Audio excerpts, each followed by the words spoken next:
Bienvenidos a otro estudio de Salvo por Gracia. Mi nombre es Miguel Mosquera y hemos estado estudiando el Evangelio de Mateo. En esta ocasión vamos a hablar acerca del nacimiento del Señor Jesucristo, como es presentado por este evangelista. Vamos a notar tres cosas en cuanto al nacimiento de Jesús. Vamos a presentar a José, el marido de María. Vamos a ver la concepción virginal de María, cómo fue concebida por el Espíritu Santo. Y vamos a notar la importancia del nombre que se le fue dado al Hijo de Dios, Jesús, porque Él salvaría a su pueblo de sus pecados. Leamos en Mateo capítulo 1 y versículo 18. El nacimiento de Jesucristo fue así. Estando desposada María, su madre, con José, antes que se juntasen, se halló que había concebido del Espíritu Santo. José, su marido, como era justo, y no quería infamarla, quiso dejarla secretamente.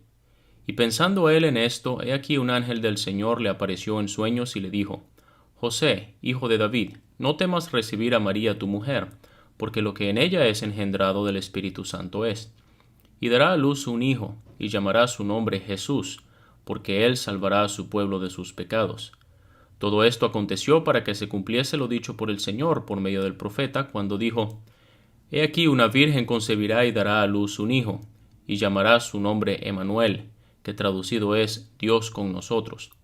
Y despertando José del sueño, hizo como el ángel del Señor le había mandado, y recibió a su mujer. Pero no la conoció hasta que dio a luz a su hijo primogénito, y le puso por nombre Jesús. El relato de Mateo acerca del nacimiento del Señor Jesucristo no da tanto detalles como lo hace el evangelista Lucas. Si nosotros quisiéramos saber un poco más acerca de los acontecimientos del anuncio y del nacimiento del Señor o el día que nació, tenemos que dirigirnos al Evangelio de Lucas, el capítulo 1. El Evangelio de Mateo va a enfocar más bien los acontecimientos en relación a José, aunque va a ser muy cuidadoso en mencionarnos que José no era el padre del Señor Jesucristo, sino que siempre lo va a asociar con María, José, el marido de María. Pero es interesante ver que en la vida del Señor Jesucristo vamos a encontrar a un hombre llamado José al principio de la vida del Señor y a un hombre llamado José al final de la vida del Señor Jesús. Este es José de Arimatea, el que le dio sepultura al Señor. Al principio de la vida del Señor Jesús vamos a encontrar a este José que tiene la responsabilidad del cuidado del Señor Jesucristo en sus primeros momentos o primeros años de vida. Mientras que al final del Evangelio vamos a encontrar a otro José de Arimatea y tiene bajo su cuidado la responsabilidad de dar sepultura al Señor Jesucristo. Pero vamos a aprender algo más acerca de este hombre José. Vamos a ver tres características. En primer lugar, se nos menciona que José era un hombre justo. Es decir, era un hombre de principios, era un hombre íntegro, recto, conocedor de la palabra de Dios y obediente a su palabra. Era un hombre que en nuestro lenguaje podríamos decir que él era un hombre de buen testimonio. Eso es importante, que nosotros como creyentes, como cristianos, seamos conocidos como personas justas, como personas de buen testimonio, que podamos estar reflejando el carácter de nuestro Señor Jesucristo en nuestra vida. José era un hombre prudente.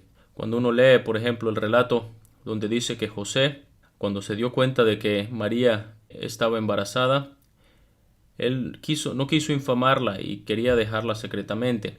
Y él estaba pensando en esto cuando un ángel del Señor se le apareció. José no se apresuraba con sus decisiones.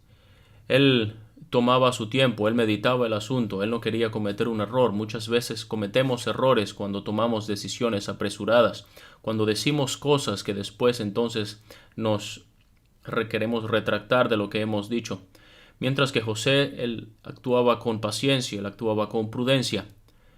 Y él estaba meditando para poder tomar una decisión que fuera realmente de acuerdo a la voluntad de Dios. Y por último podemos notar que José era un hombre obediente.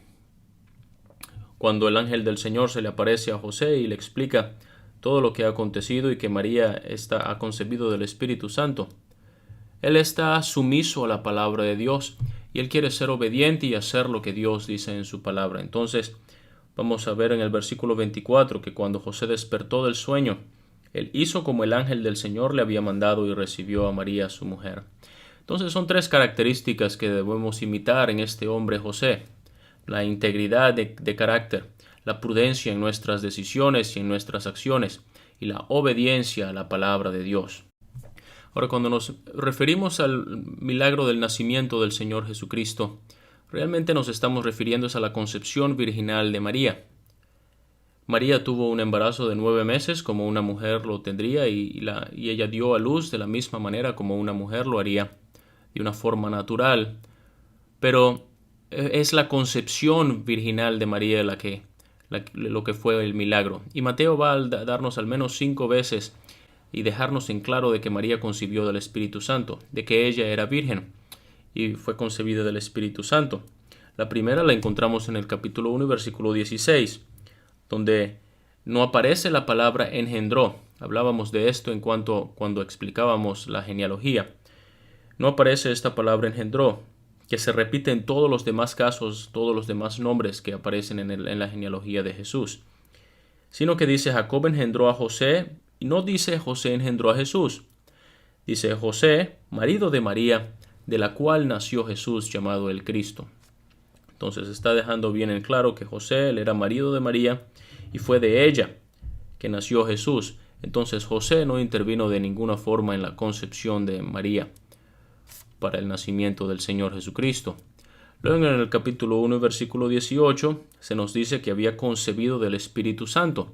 Esto se repite en el versículo 20, cuando el ángel dice que lo que en ella es engendrado, del Espíritu Santo es. Luego vamos a ver el cumplimiento de la profecía, porque dice en el versículo 23, está citando la profecía de Isaías capítulo 7 y versículo 14, y dice, todo esto se aconteció para que se cumpliese lo dicho por el Señor por medio del profeta, cuando dijo, he aquí una virgen concebirá y dará a luz un hijo. Y por último vamos a ver en el versículo 25 que José no conoció a María hasta que dio a luz a su hijo primogénito y le puso por nombre Jesús. Entonces Mateo relata los acontecimientos del nacimiento del Señor en relación a José, pero está dejando bien en claro de que José no intervino en la concepción de María para que el Señor Jesucristo naciera, sino que María concibió siendo virgen, ella concebió del Espíritu Santo, lo cual fue un milagro. Hay muchas personas que tratan de dar una explicación científica acerca de qué fue lo que aconteció.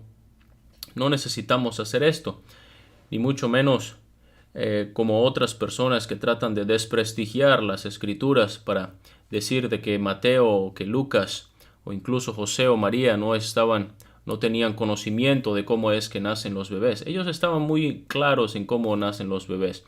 Por eso la preocupación de José, al saber que María estaba embarazada, él estaba muy consciente que la única forma de poder quedar embarazada una mujer es que haya la intervención de un hombre.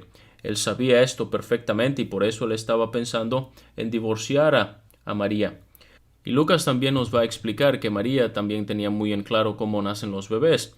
Cuando el ángel le anuncia y dice que va a concebir en su vientre, y ella dice, ¿cómo será esto? Pues no conozco varón. Ella estaba también muy clara que sin haber tenido ninguna relación con un hombre y siendo una virgen, ella no podía concebir. Pero la concepción virginal de María fue un milagro de Dios. El Dios de la creación, el que hizo todas las cosas y que estableció todas las leyes, incluso las leyes de cómo pasa la generación, de cómo puede concebir una mujer. Él mismo puede pasar por alto estas leyes y él obró un milagro de manera que el Señor Jesucristo fuese concebido del Espíritu Santo. Ahora, la concepción virginal de María es importante o era necesaria por al menos 3 cosas. En primer lugar, vamos a hablar acerca de la importancia de la humanidad de Cristo. Era necesario que Él fuese un perfecto hombre, como lo dice Hebreos, en todo hecho semejante a sus hermanos, para venir a ser misericordioso y fiel sumo sacerdote en lo que a Dios se refiere, para expiar los pecados del pueblo. También vamos a leer en 1 de Timoteo capítulo 2 versículo 5, que hay un solo Dios y un solo mediador entre Dios y los hombres, Jesucristo hombre. Cristo tenía una humanidad perfecta, Él era perfecto hombre. Era necesario para poder ser el mediador entre Dios y los hombres. Era necesario para poder ser sumo sacerdote de nosotros los creyentes. Era necesario para dar su vida en la cruz del Calvario y completar la obra de nuestra salvación. Pero era necesario por la impecabilidad de Cristo, Ya vemos que en Romanos capítulo 5 y versículo 12 se dice que el pecado entró en el mundo por un hombre y por el pecado la muerte, y así la muerte pasó a todos los hombres por cuanto todos pecaron. Es a través de Adán y del pecado que Adán cometió, que a través de las generaciones todos nosotros hemos traído la misma condición, la misma naturaleza de pecado. Pero en el caso del Señor Jesucristo era necesario que se cuidara de la impecabilidad de Cristo, es decir, que Él era sin pecado, que Él no podía pecar. El Señor era completamente puro. Él no traía la naturaleza pecaminosa de Adán, como todos los demás seres humanos sobre la tierra, porque Él fue concebido sin la intervención de un hombre, fue concebido del Espíritu Santo, y por eso se diría que el santo ser que nacería sería llamado Hijo del Altísimo. Pero era necesario también por la deidad de Cristo, porque era importante mostrar que el Señor Jesucristo no solamente es perfecto hombre, pero que Él también es perfecto Dios. Y por eso la importancia de la concepción virginal de María. Entonces no tenemos necesidad de hacer explicaciones que vayan más allá de lo que las Escrituras nos dicen. Bien haríamos en simplemente utilizar el lenguaje que nos da el Espíritu Santo en la palabra de Dios, que nos dice lo que ocurrió, o para explicar qué fue lo que ocurrió. El ángel le dijo a María: el Espíritu Santo vendrá sobre ti, y el poder del Altísimo te cubrirá con su sombra. Eso fue lo que ocurrió. Y no necesitamos ir más allá de lo que las Escrituras nos revelan para intentar dar explicaciones o asumir eventos o cosas que pasaron que no nos dicen la palabra de Dios. Pero veamos la importancia del nombre del Señor Jesucristo. Hay 5 nombres que se nos dan en el capítulo 1 de Mateo. Se dice de Él como Jesucristo. Su nombre Cristo tiene que ver con su carácter de Mesías, el cumplimiento de las promesas, de las profecías que Dios había dado. El nombre Hijo de David tiene que ver con su derecho al trono. El título Hijo de Abraham tiene que ver con su derecho a la tierra, a las promesas que Dios había hecho. Pero luego vamos a encontrar el nombre Emmanuel, que traducido es Dios con nosotros. Es una maravilla pensar de que el Señor Jesucristo es Dios manifestado en carne. Algo mucho más maravilloso que el tabernáculo que Dios le dio a Moisés, que el templo que construyó Salomón, donde Dios estaría morando entre su pueblo. Pero este era Dios mismo morando entre su pueblo, morando con nosotros, Dios con nosotros. Pero el nombre que quisiera resaltar es el que aparece en el versículo 21. Le llamarás su nombre Jesús, porque Él salvará a su pueblo de sus pecados. Jesús es la forma griega o el nombre griego para Josué, que significa Dios es salvación. Cuando utilizamos el término salvar, nos estamos refiriendo a ser salvos de algo, a ser salvos de un peligro. Uno es salvo de un fuego, de un incendio. Uno es salvo de morir ahogado. Uno es salvo de ser atropellado. Siempre ser salvo tiene que ver con ser salvo de algo, con ser salvo de un peligro. Y cuando la Biblia habla acerca de ser salvo, también está refiriéndose a lo mismo, de un gran peligro. Y este peligro es los pecados. Y el Señor Jesucristo, Él se le puso por nombre Jesús porque Él salvaría a su pueblo de sus pecados. No hay peligro más grande que un ser humano esté corriendo que el peligro de sus pecados. Si usted todavía no es salvo, si usted todavía no tiene el perdón de sus pecados, usted necesita ser salvo, necesita la salvación, necesita ser librado de este peligro tan grande y de las consecuencias de este peligro, porque el pecado conduce a la muerte, a la ira de Dios y el castigo eterno por causa de los pecados. Pero Cristo vino para salvarnos de nuestros pecados. Dios nos levantó en el Señor Jesucristo a un poderoso Salvador, a alguien que puede salvar perpetuamente, que quiere hacerlo, que murió en la cruz del Calvario y resucitó al tercer día, y que Él tiene poder para salvarnos de nuestros pecados. Por Él seremos salvos de la ira. Cristo es el Salvador. Qué importante es que le pusieran el nombre de Jesús.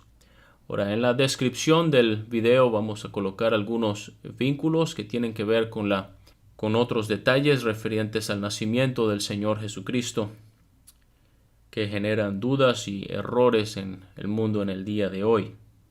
Y en el próximo estudio vamos a estar considerando la visita de los magos al Señor Jesucristo y su adoración a Él.